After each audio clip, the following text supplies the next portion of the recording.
Welcome to the Wednesday night edition of West Virginia Mountaineers Live, part of the Voice of College Football Network, and of course, hosted by the Ryan and Rush Show. And as always, don't forget to subscribe to this channel. And after this presentation, go over to the Ryan and Rush Show and subscribe there as well.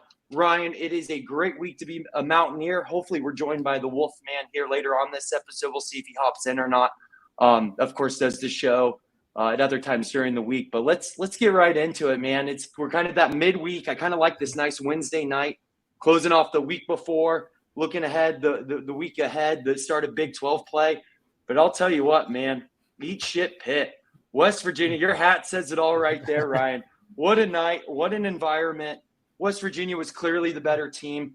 I know that, that first drive with Pitt, scoring the 3, kind of going out grinding, and then us turning over the ball, there was that moment of like, oh, come on, guys. But besides that, the score was a lot closer than it really felt. But that game really never felt like it was getting out of hand for the Mountaineers. It was definitely our game. It was definitely our game to lose, meaning, and I think this is going to show on later on this season, Ryan, that if we play to our strengths, we don't shoot ourselves in the foot. This is a pretty good West Virginia football team that has high expectations, especially with the Big 12 not being as good as we thought it was going to be. So we'll get into the Big 12 conference here soon, especially with Texas Tech and starting that schedule. But let's go to what feels good. And while we're still feeling high, even from Saturday night, Ryan, we beat Pitt, man. What an environment. What a great time. Yeah, and like you said, the beautiful thing about the Wednesday show is you can recap and preview and kind of look at the Big 12 all together. And shout out to Timothy Green. He was over at the Ryan and Rush Show earlier today when we interviewed Gambling Gaucho. So go check out that episode with Rob Bro. Great guys over there. Although he predicted a Texas Tech win, but I said, not so fast, my friend.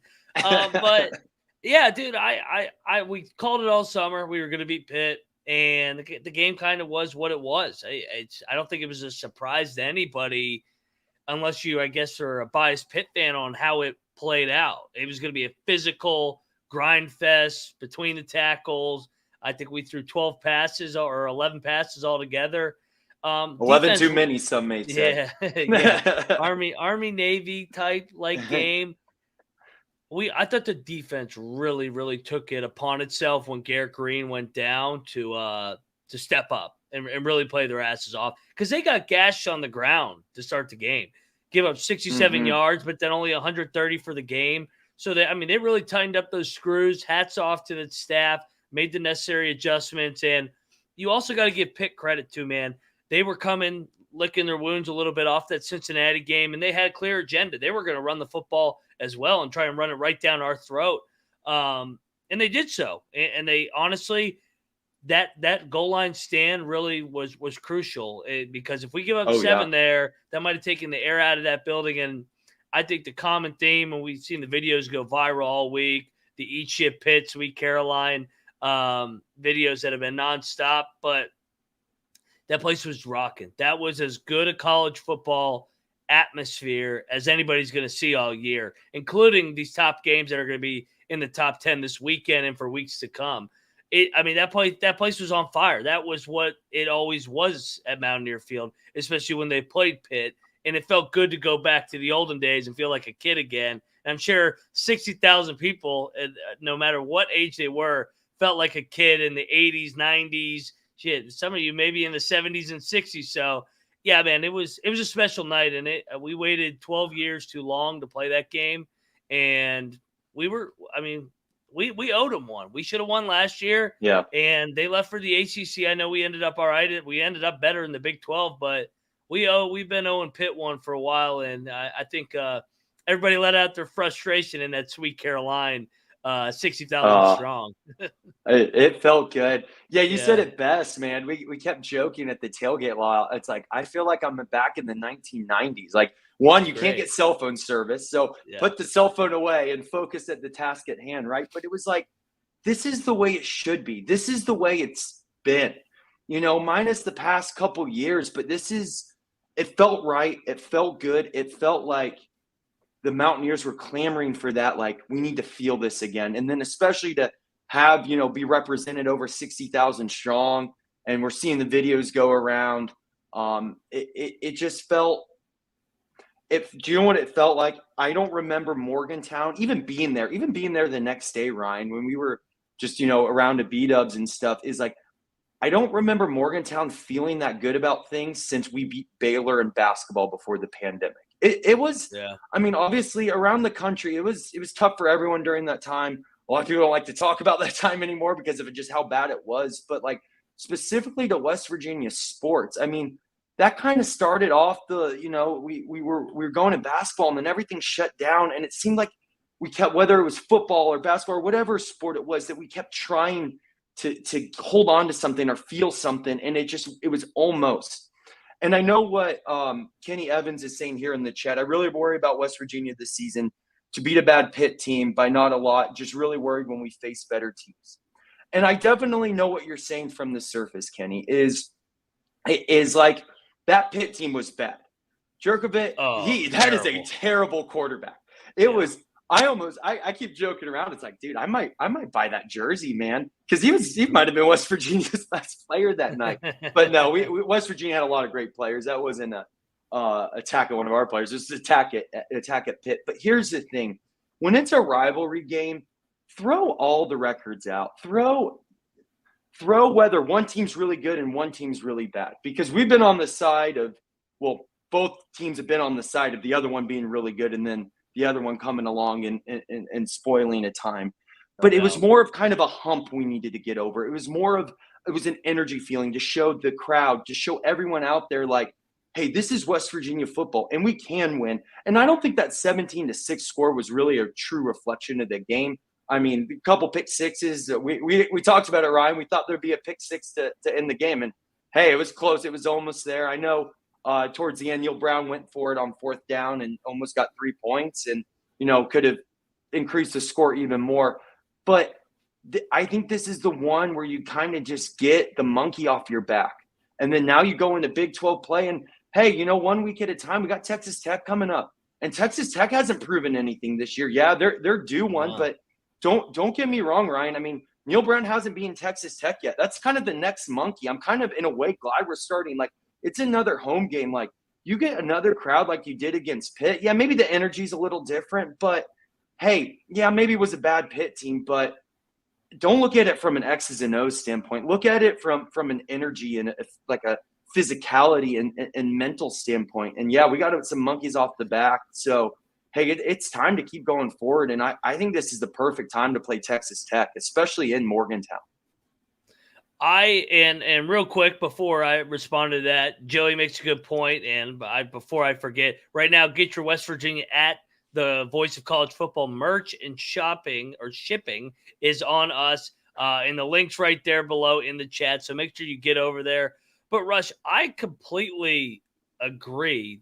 I'd rather play Texas Tech first than Oklahoma State. And I know everybody's like, did you see Oklahoma State against South Alabama? I'd rather not have a look at it. This is not a letdown spot because, quite frankly, they kicked our ass the last 4 years. There's no secret about it. Neil has not beaten Texas Tech, and multiple reporters that were leaving the stadium late after they got done with their jobs that night, they said there was a car still there, and it was Neil Brown. Neil Brown's taking this Texas Tech game personally, just like all the West Virginia fans did for the Pitt game, because he worked there from 2010 to 2012. He's tired of hearing about how Texas Tech has handed it to us while he's been here. He's tired of everybody saying he's got to beat Pitt and Texas Tech to get off the hot seat. The job's not done for Neil Brown and this staff. No. This was just the start. Yeah, it felt great. It, like you said, the monkey off the back of beating Pitt and getting that bad taste out of our mouth from last year, because I think we all really were disappointed that we gave that one away in that national spotlight game to start the year, especially against them. But if we give away this Texas Tech game, and I know we're banged up, it's almost like it kind of negates the Pitt win in a way, other than just beating Pitt for pride's sake. We gotta get Texas Tech. We're at home. We're supposed to win this game. And I know the point spread will say Texas Tech is favored, but that's more of an overreaction to injuries. Texas Tech has not proven anything. They're a good football team. They're talented. McGuire's done a great job in just his second year. Tyler Shuck, the quarterback, but they haven't beaten the Division I team yet. And they went toe to toe with Oregon, but they couldn't find a way to win. Couldn't find a way to beat Wyoming. They beat Tarleton State, but right now we have more Division I wins than Texas Tech. I know it's a simple way of looking at it, but they haven't proven anything. They're still living off the preseason hype, in my opinion. Well, another thing too is look how great Penn State looks. I mean, that game is starting to look less and less like, oh, we were a little disappointed after that game. We weren't full like, oh no, here we go. But it was a couple like, what's going on here? And hey, Penn State might make it the top 4. When we had that guest on for the Ryan and Rush show previewing Penn State, it was like, hey, we feel this is our year, this is our type of thing. And now it's like, ooh, that West Virginia loss isn't looking as bad as it really was, especially when we were out there. But you bring up a great point, Ryan. It's kind of – this game's also beyond Texas Tech, right? But obviously Neil Brown has struggled against his old alma mater, Texas Tech, where he was an offensive coordinator there. But where else has Neil Brown has struggled? Where have we missed games in the past? It's been these home games. This is kind of like – where like both of Neil Brown's problems are coming together at once to start Big 12 play. And yeah, we're banged up, but I'll tell you what, it's like, yeah, you're right. On paper, Texas Tech's supposed to be a good team. People had them going far. I had them going far.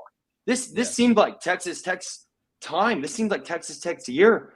But I mean, that's why preseason polls. That's why the college football playoff doesn't do their poll till mid-November, right? Let's get sample size before we start handing out these All-Americans and these preseason polls and this, that, and the other thing, because they never live up to the hype. At least half of those are wrong in one shape or another. But this gives Neil Brown that chance to like, okay, you got the pit monkey off your back, you made up for last year. Now you can get 2 more, and then you can ride into at TCU, Fort Worth, actually a game that Neil Brown's played really well in, whether that's been home or away. Even last year, got away at the end, but Mountaineers should have upset TCU last year. We won the year before in Fort Worth. That came, and who knows what's up with TCU's defense too. I mean, all of a sudden you get this game, you sneak away another game, you got to buy after that, and then we'll all get hyped for Thursday Night Football in Dana. But of course, one game at a time. But we'll let the coaches worry about one game at a time. We can fantasize and talk the whole schedule, but this is the West Virginia is in a perfect place. And they are where they need to be. If you told us, hey, we all projected it 2-1 after the war against Pennsylvania, right? After we play all 3 Pennsylvania teams, you'll be 2-1, and one of those wins was going to be Pitt. You would take it. Every Mountaineer fan would take where we are right now, without a doubt. Now let's keep going. Let's keep running. No need to slow down now, Ryan. No doubt, man. And we have our guest. He's waiting backstage. I'd say we bring him on. Yeah. Favorite man from the Wolfman Show, and Monday through Thursdays from 4 to 6 over here on the Voice of College Football, West Virginia Live. Wolf, what's up, man? How are you doing? How about the Mountaineers? Hey, how about those Mountaineers, huh? About smacking a little bit of Pit Panther around, call them Panther piss. You know what I'm saying? It hurts, man. Anytime you can make Pat Narduzzi and take that stupid smirky smile off his face, love it, man.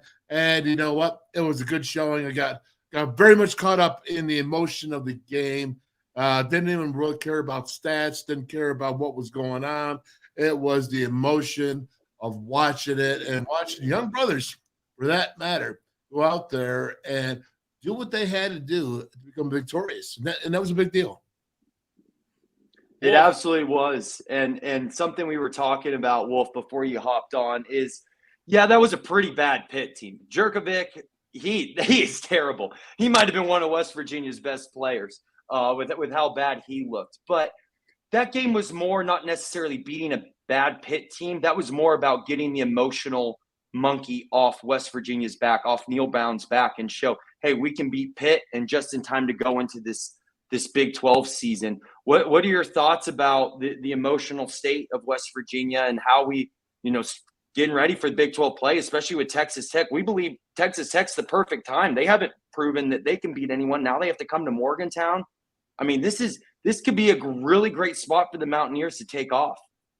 Yeah, it is. I think this is a game where Well, I guess I'm going to say it. Rubber meets the road. Okay, Yeah. and the time is at Pitt. Yeah, we know what they may not be. And you're right about Jerko there, that he had a Jerko. And, but a lot of that had to do with Mountaineers, as Neil said, that being at his feet and moving around. And boy, he looks so unorthodox at 6'5". I don't know what I didn't know. At times, I did not understand and how he got to Notre Dame and to Boston College. I don't know, but that's another story. There are things. This could be a springboard, is what you're trying to get at, I think, for the rest of the season, starting off into the Big 12, man.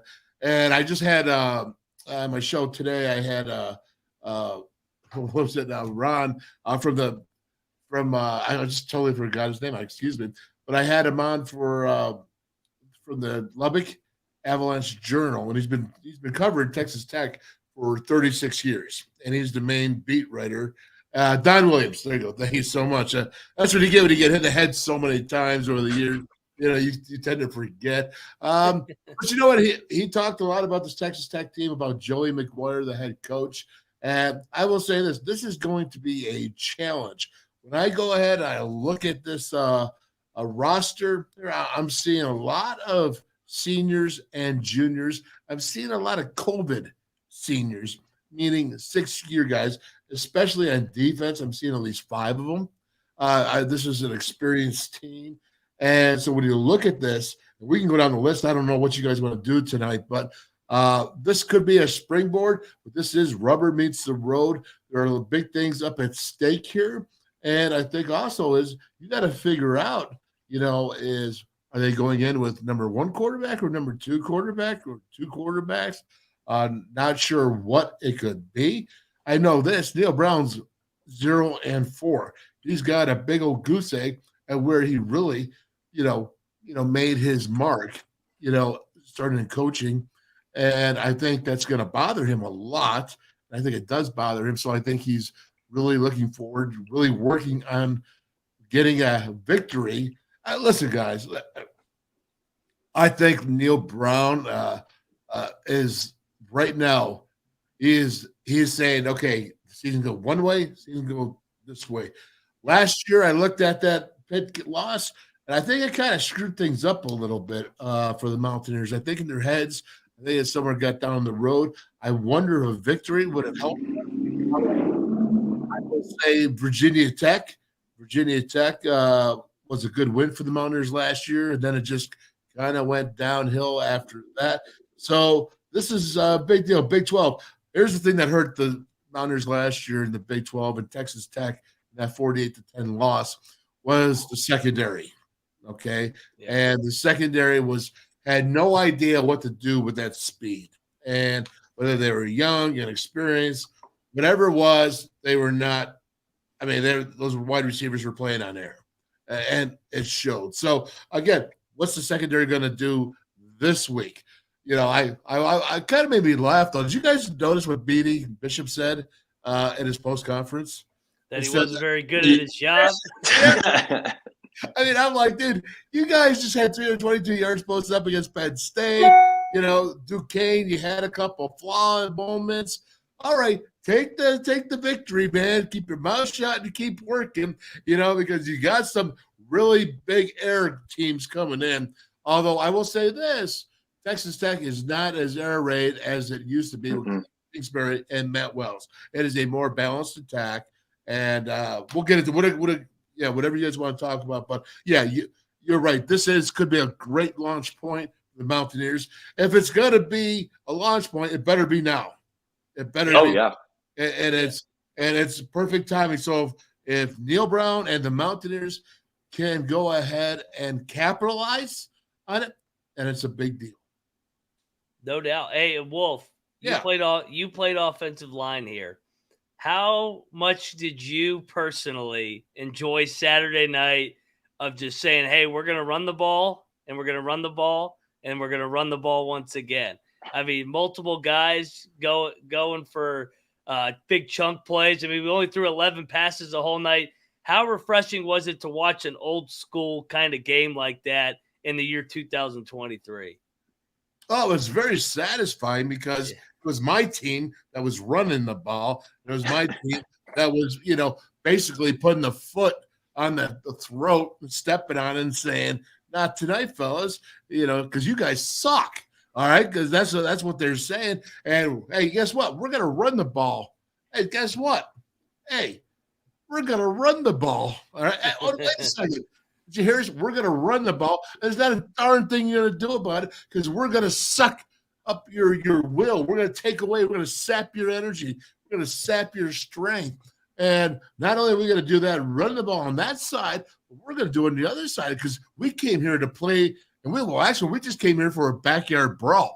I mean, I don't know how many backyard brawls you've been, but the ones I've been in, all right. And I'm not talking about pit. I'm talking about backyard brawl, man. I'm swinging, and it may not be pretty, man. And it might be a whole bunch of windmills going on, and some might be missing, some might be connected. But I mean, it's a brawl, and nobody ever gave style points. I think for a brawl, nobody said it was pretty martial arts competition. It was a brawl. And that means if you're going to bite his ankles to get him down, you're going to bite his dang ankles. So, again, that's what it was, a backyard brawl. And this is the year we took it. Again, I want to say is offensively, reducing them down and saying we're going to run, we're going to run, we're going to run. People just saw an old-style game of forcing your will upon somebody else's. And then they say, no mas, no more. I'm done because we just crushed you, okay? Let's go Zach Frazier. Let's go Doug Nestor, right? Let's go Tomas Remak. I love saying the name, Tomas Remak, right? And then you say, what's my guy? Wyatt. How could I forget Wyatt Milam there in left tackle? Yeah. And of course, you got Brandon Yates. Brandon Yates hasn't had a life pulse in 2 years, and now all of a sudden he's running around like he's 240 pounds. All right, instead of 300. I mean, he looks good. He looks like he's really coming around. So but let's not forget. All right, CJ Dawson. Yeah, great job. How about those tight ends? Yes. I mean, those poor dogs. They were just. You talk about Cole Taylor and you talk about Traylon Davis. They were in motion. They ran more than the wide receivers did. It was great.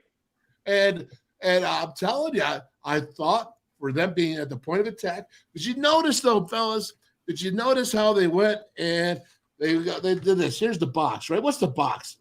Box is nothing more than a barroom brawl, right? So you're in here. And so now I know you've been in a couple of those, all right? There we go, barroom brawl, right? It's a box. Just a few. So here's the deal. So then you take this tight end, right? Take this tight end and then this tight end, and you put them going around on the outside of the box. We out-snookered them, all right? We put a motion, and we hit the outside. All 7 of them here like, we're ready for a brawl. No, stupid. We're going this way. That's what happened, man, because they went It was great. They locked down the receivers, 2 outside receivers, 1-on-1, and they had their safeties back at 10 to 12, right? So when you're back at 10 to 12 and you're hitting this, dude, there's 5-6 yards every crack. Because guess what? These guys are out of it because you're going here and they're all trying to go here. How's that? Can you see that? Oh, yeah. No, not really. But I know what you're talking about. I know what you're talking about. Yeah. Again, the box, the barroom brawl, but they're going outside the barroom brawl. Yeah, it was. Yeah, that touchdown play with Cole Taylor where it was a bunch of misdirection. He comes across the floor like that. That was a work of art. Run that play. If you're going to pass the ball, only run that play. Ryan and I have been joking all week. We saw an amplified game of Army versus Navy, and 11 times passing might have been 11 times too many, but hey, it was good. And I mean, let's talk about passing. Let's talk about this next game, Wolfman. Hey, I don't want to say a controversy, but we got a couple questions. Garrett Green a little banged up, and hey, you're in a position where there's no need to rush him back. I know we know that you're a big Nico guy too. Nico came out and he played the game that he needed to play. He stuck to the game plan. He didn't try to overperform. It was a great, hand the ball off left, hand the ball off right, run it up the middle, pass it to the tight end 5 yards, and then do all those 4 plays again. and it was a work of art. It was fantastic. Going into this game, I mean, we don't know the full status of the locker room, how hurt Garrett Green is, but I'm personally gonna make the assumption that Nico starts this game. What do you think about that? Do you think Nico starts this game? Because hey, this is kind of similar to the position Josh Eilertson, right, as head coach. Hey, it may be your position to lose. Don't make them take you off the field. Keep grinding it out. Keep playing. Because we all agree that Nico's ceiling is definitely higher than Garrett Green's. But Garrett Green's also a dog, and we know that too. And that dog can make up for some things.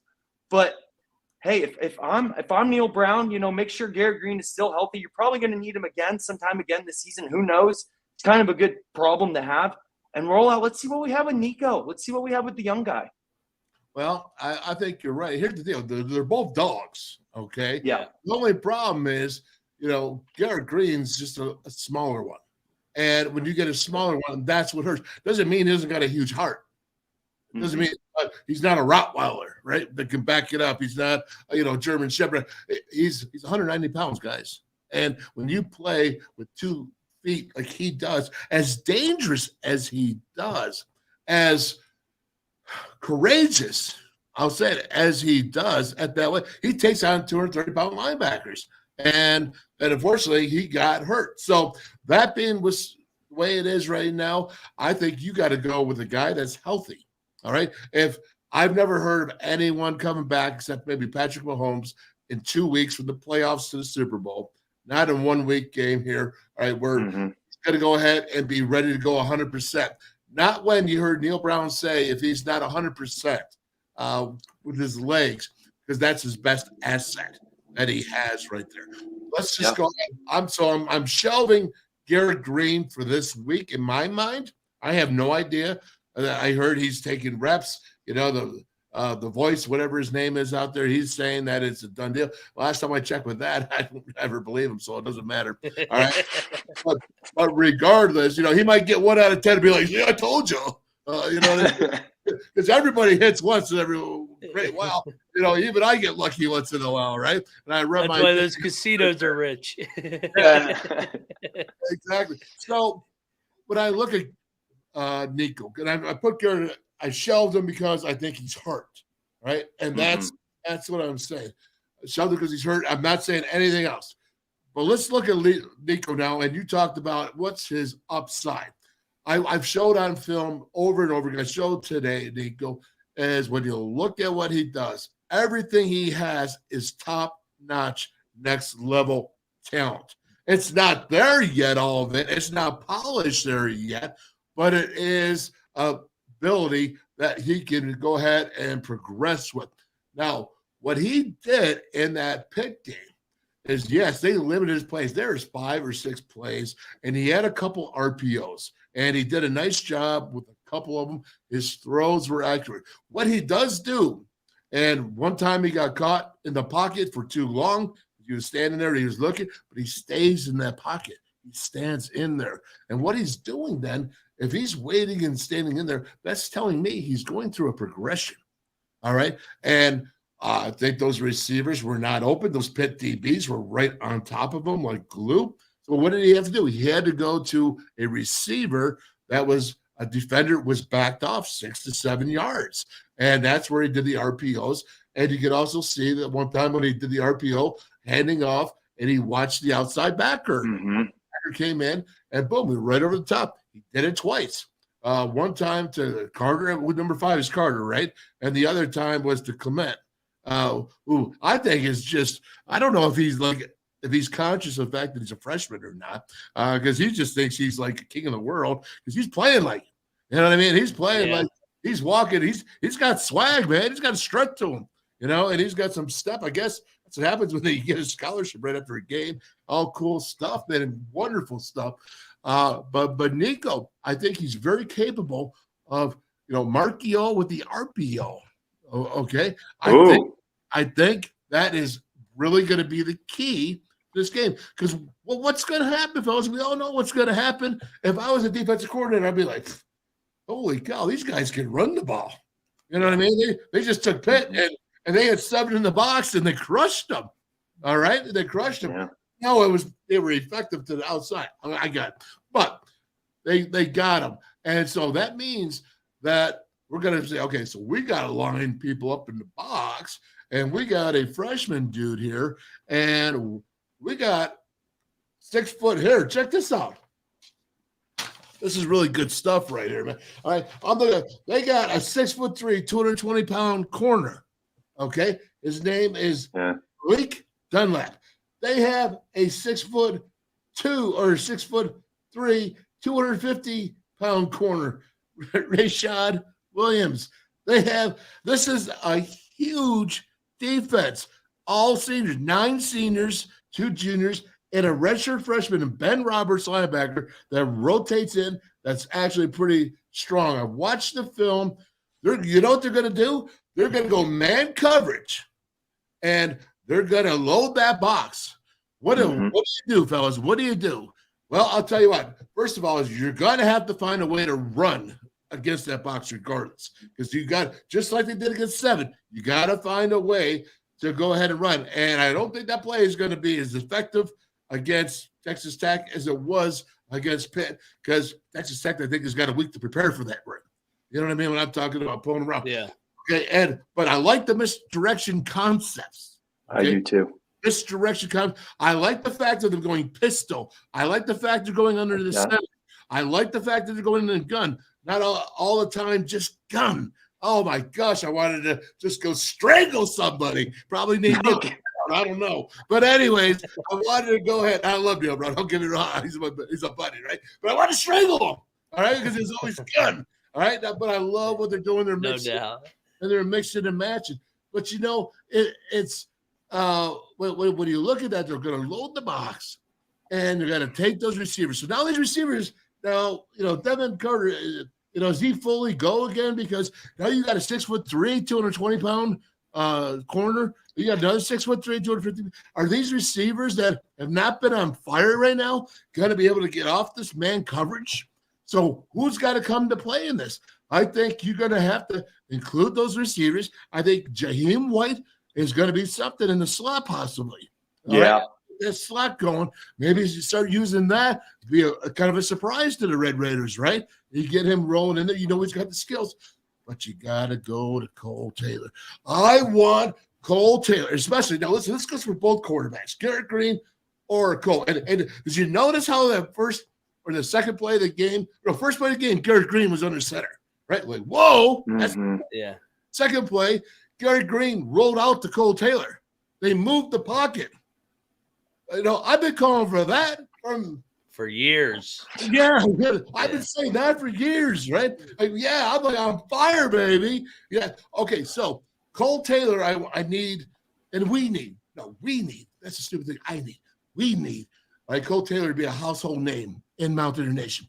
Oh, yeah. We really need him to be very well known in the nation. Because if that's happening, that means that he's Nico's or Garrett's best friend. And that means that 6'7" dude with the long ass strides, all right? And DBs are not pulling him down on one person. It's gang tackling, but it's gang tackling 10, 12 yards down the road. And he has been the most dependable receiver to this point, even in Clement, all right? Even because Duquesne is Duquesne, all right? I'm talking about Penn State. I'm talking about Pitt. Now, if you can go ahead and you can do that, when he loads the box, then all of a sudden they got to start doing. If you can really, really take advantage of a receiver in a corner, going man coverage and working some man routes and individual receivers beating those man routes, then you can take the pressure off the run.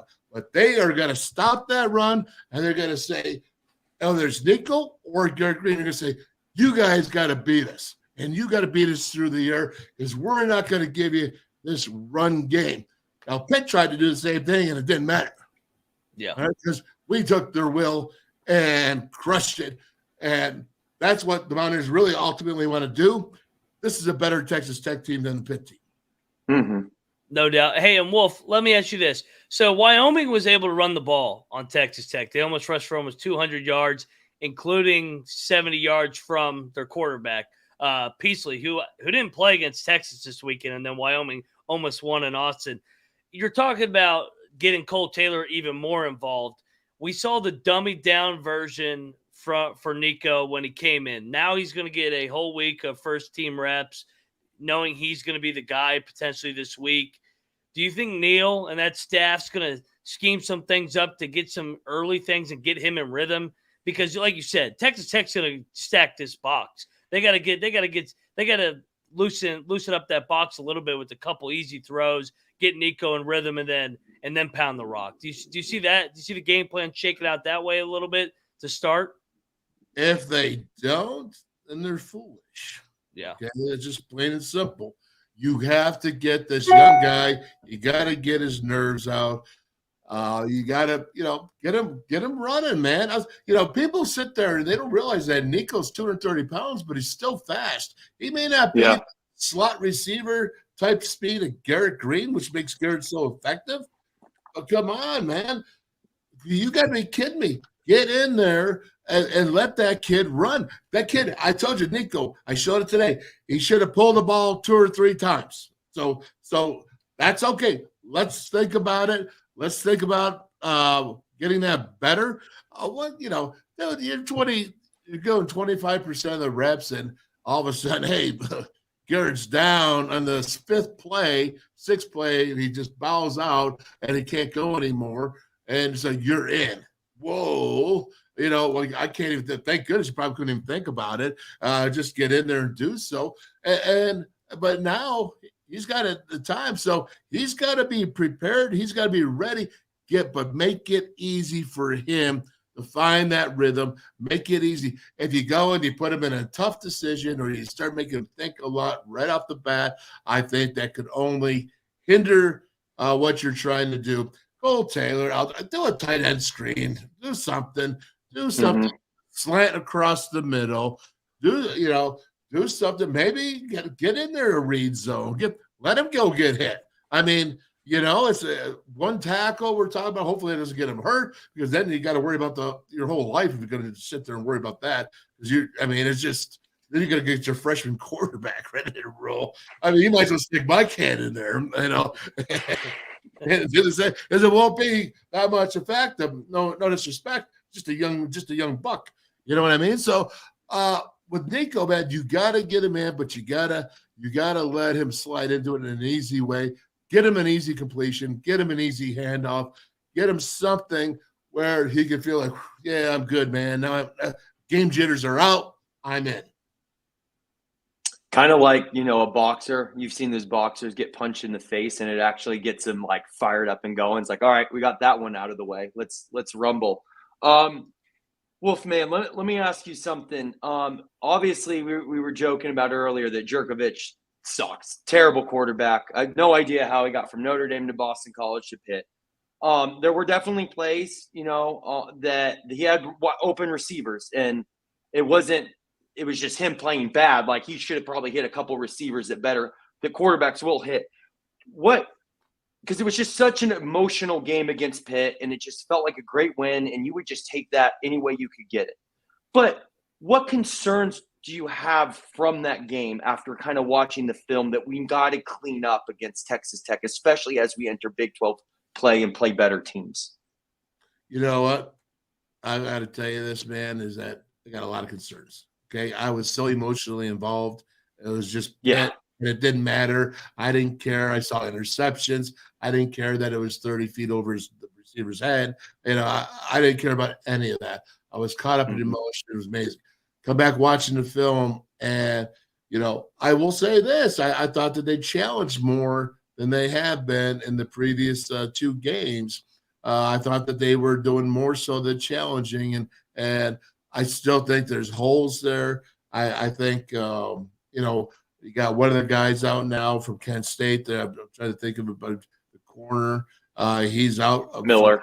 He's out for the season. So now you're down one again, and it doesn't help when you're just trying to keep a group of guys together and out. So again, they got their hands full. I think they're going to really have their hands full with these receivers. Again, just look at it, man. These guys. So Schoaf, right? He's got 2 varsity letters. Taj Brooks, he's got 3, right? I mean, so again, that's the running back. Now you go look at the receivers, and you got a 3-year letterman, and the one backing up is a 3-year letterman, and then you have the H is a 2-year letterman, and then you have another senior at the X, 3-year letterman. I mean, these are 3-year lettermans, 3-year lettermans, 2-year lettermans, and so you have to look at, and you look at this. Dude, we think we got a freaking tight end, right? At 6'7". They got a guy named Mason Thorpe who's 6'9", 270. I mean, I don't know if he can run, but he's 6'9". I mean, you want to talk about reaching to the stars to catch a ball, because I'll tell you what, you take Anthony Miller at 5'9" over there at a safety trying to cover 6'9", it's gonna look like Anthony Beck and me. You know what I mean? It would be like me, Anthony Beck, out there holding the ball up here, saying, trying to keep away from me, right? I mean, that's what the problem you have with the mismatch. So when you look at that, but all these varsity letters, I think there could be issues. I really do. Mm-hmm. So I am not convinced on the secondary yet. Now, I'm not trying to bust on them. I'm saying I'm not convinced. I've been saying all season, it's Missouri. It's show me. You got to show me what you got. I didn't believe in what they're doing against Penn State. I really was questionable about Duquesne. Now I'm looking at 8 of 20 with Jerko coming in there, and so I'm not gonna say he's the worst thing in the world for them. I'm saying is, hey, now we got to see. Show me State. Hey, Shelf is a receiver or a quarterback that can throw the ball. Okay, he's played against Oregon. They were up at a time before losing by 8 to Oregon.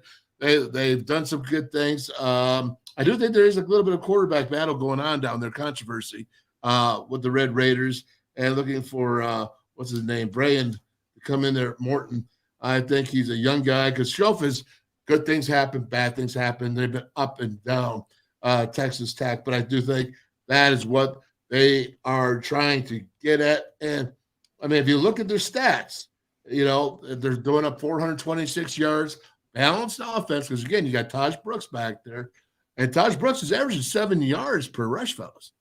I mean, you got to think about it. That was through Wyoming. Wyoming's legit, at least for competition this year. And then you look at Oregon, and he's still averaging 7 yards per rush. That's a real issue now. Something that just can't be laughed off, because against in Tarleton, I think he only had like 140 yards. So it's not like his numbers jumped up so much just through Tarleton playing there. So, again, that's something to be concerned about. Be concerned with a 3-year. These guys are fast. These are the same guys that put 48 points on us last year. Yep. I mean, I'm not even introducing anybody new. You know what I mean? Honestly, maybe one guy is a transfer. Dre McCray is a junior transfer, so I don't know where he's from, but I'll get into that later on. But that right there tells me that these are the same guys that put up these points. So not only am I concerned, I will say this, though. This is also an opportunity. This is what you call the redemption tour. Okay, so I would look at the whole Big 12 as a redemption tour for the secondary. Okay, but that also means that the defensive line has got to be putting pressure on Shelf right now and all the other quarterbacks, just like they did against Jerko. All right, if you could go ahead and you can do that, best kind of coverage in the world for a secondary is what? Pressure from the defensive line. And if you got to go ahead and go back to that crap three-man defensive rush that we love to do. The only time it's ever worked was Oklahoma State, because Dante Stills was on fire his last game last year against Oklahoma State. But I love a 3-man rush if you can beat 5 guys with a 3-man rush. I love it. I'm all for it. If you can consistently do that, you go with it. I don't see it being done consistently enough, and I'm telling you, give me 4, give me something more. And that shows he can run the ball as well. Don't be surprised. Did you watch that film against Oregon? He popped the 50-yarder, man. He popped a 50-yarder, and against that Oregon speed, that skill, he still ran down the field. He can run, even though he's 6'5", 230 pounds. So when you put all that together, And if you start going any kind of man coverage, if you're doing a lot of zone, here's the bottom line. This secondary plays well when they're going zone and they see guys entering it and they treat them as man coverage as they enter. And then when they exit, they leave them be and they look for the next guy. It's called field awareness, field vision. Who enters your zone?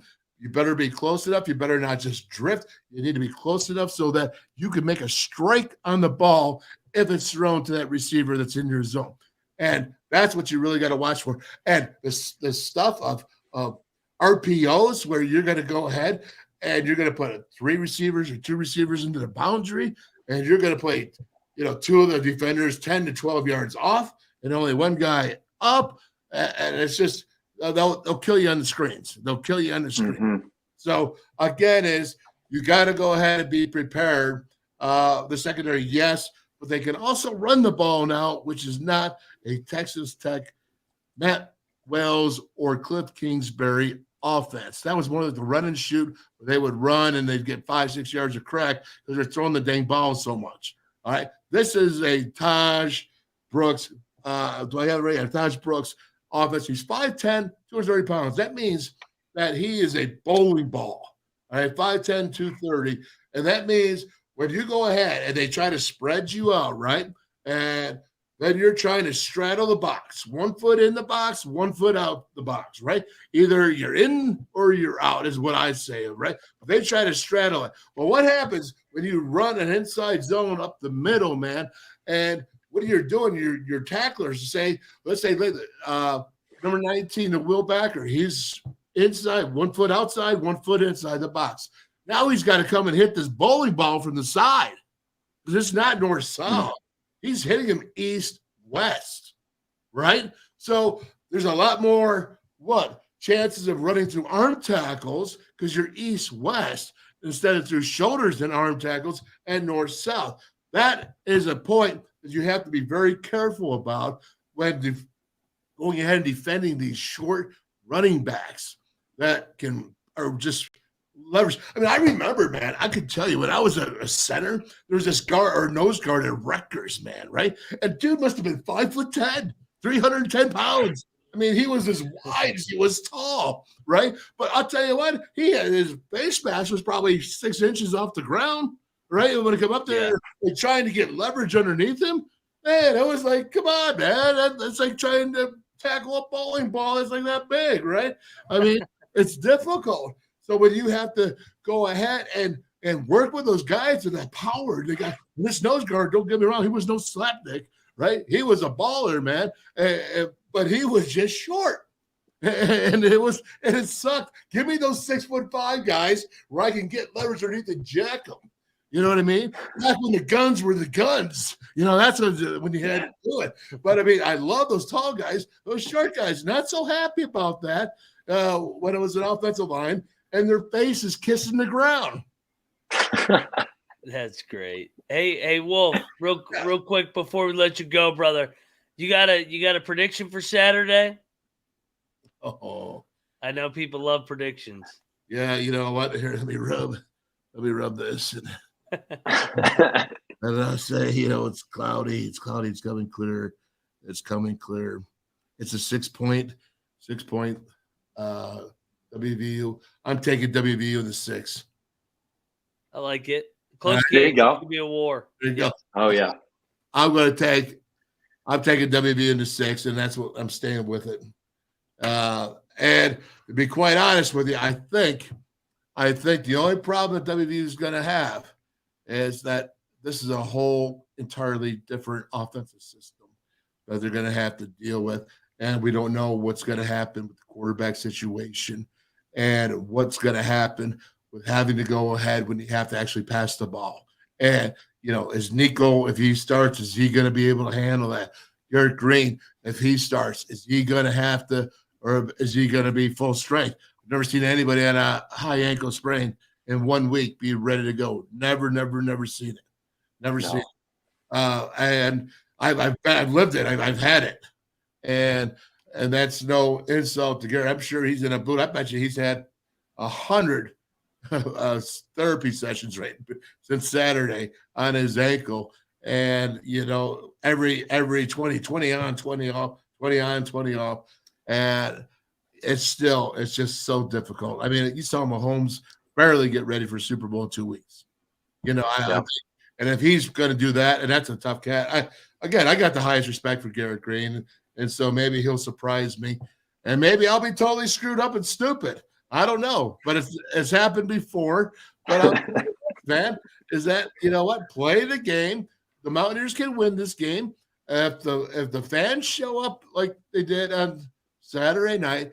If they show up and are loud and you know, just into it, and the student section is full for the first time.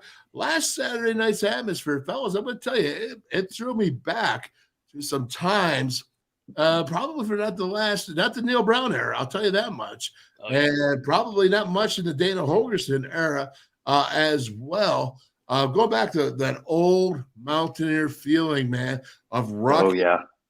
And they played up to that. And what I said is they got him off the field on third down. They scored more points than the other team did. They did all that they needed to do to win, and that made the crowd stay and get into it. And it was desperately, desperately needed on national TV for WVU to shine.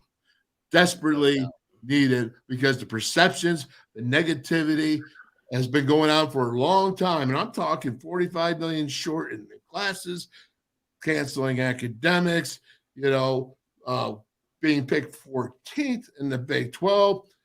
Your quarterback's 14th in the Big 12. Oh, by the way, your coach is 14th in the Big 12. I know that's just called piling on, you SOBs. Yeah. You SOBs. That's all that was. And everybody, hey, I'm a real smart dude. I'm a talking head. And I'm like, well, you know what? If you got the worst record, we got the 14th there, we're going to pick on you. And you got the quarterback, and now you got to go. Oh, by the way, you do have 3 offensive linemen that were picked to be first or in the all Big 12, right? I mean, do we not have 3 or 2 anyways? Was White? No, with 3. Nestor was there as well to be in that. Well, you might have a chance. You might have a chance. And then those big hoggers, when you circle it and wrap it all up, to come right back to what you said, those big hoggers made a statement. And honestly, offensively, defensively, in those big hoggers, they won the game. No doubt. They did. Wolfman, thank you so much for coming on. Let's go Mountaineers, and hey, let's keep this going. Beat Texas Tech. Keep hope going. Keep it alive. Morgantown's a great place to be right now. Let's keep it. And let me tell you something. Even though I'm taking 6 in Texas Tech, I'm telling you right now, is I believe the Mountaineers can win if they play well. I completely agree. I believe they can win if they play well. I also believe they can lose really easily as well if they don't. Yeah, that's completely fair. If it's up to well, do they shoot themselves in the foot or not? Yeah, I mean, honestly, I think it's the first time. I don't think there's 2 teams that are overpowering each other, is what I'm trying to say. Yeah. I do think that it puts you to, you know, Nico doesn't have that experience. So let's see what he does. I believe in the RPO, baby. That's what it's all about. Yeah, and you go ahead, you can win it with that. And that's all I have to say. Brothers, thank you. It's a pleasure. Always a pleasure, Wolfman. And, hey, everybody go check out the Wolfman's Call Monday through Thursday, 4 to 6 over here on the Voice of College Football. Wolf, appreciate you, brother.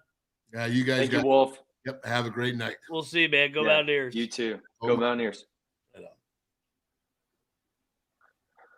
Oh, Ryan, a lot of good stuff from the Wolfman as always. The thing that caught me the most, and I completely agree with this, and I really liked your question a lot, is when you go out there, what are you going to do about it? And scripting, what is that first offensive drive script going to look like?